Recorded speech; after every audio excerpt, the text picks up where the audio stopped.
fella, you're going to lose respect of your peers.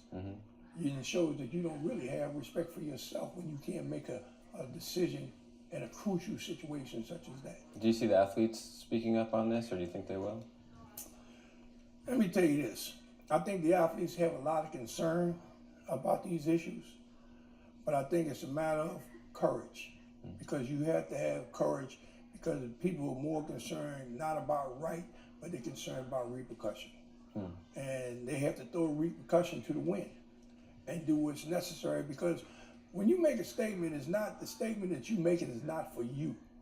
It's for your kids and your kids' kids and their kids, to make it a better world for them coming down the line.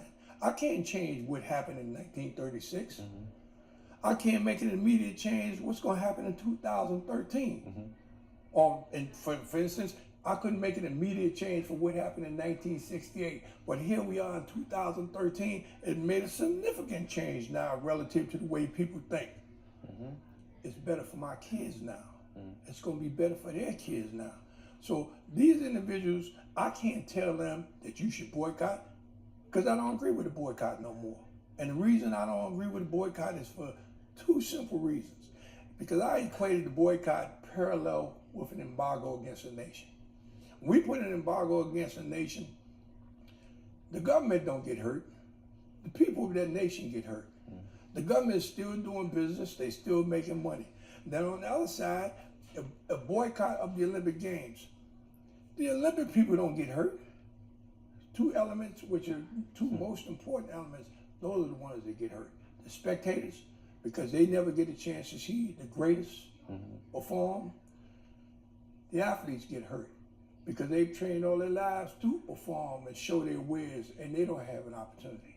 So what I suggest to them is say, hey man, I would suggest that you evaluate the circumstance of which you're involved in. Research the circumstance which you're involved in.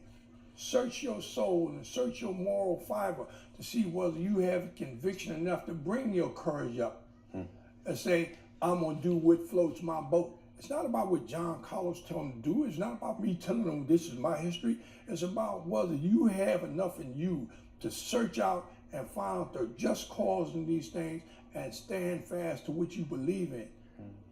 Whatever floats their boat.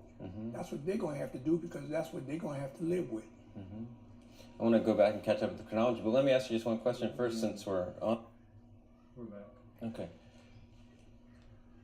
And this goes to what you were saying about the athletes, getting the chance to show their wares, but you all in '68, you were willing to not run that year, right? Right. Because of wanting to make a statement in what you believed in. Right. How difficult was that, thinking about that?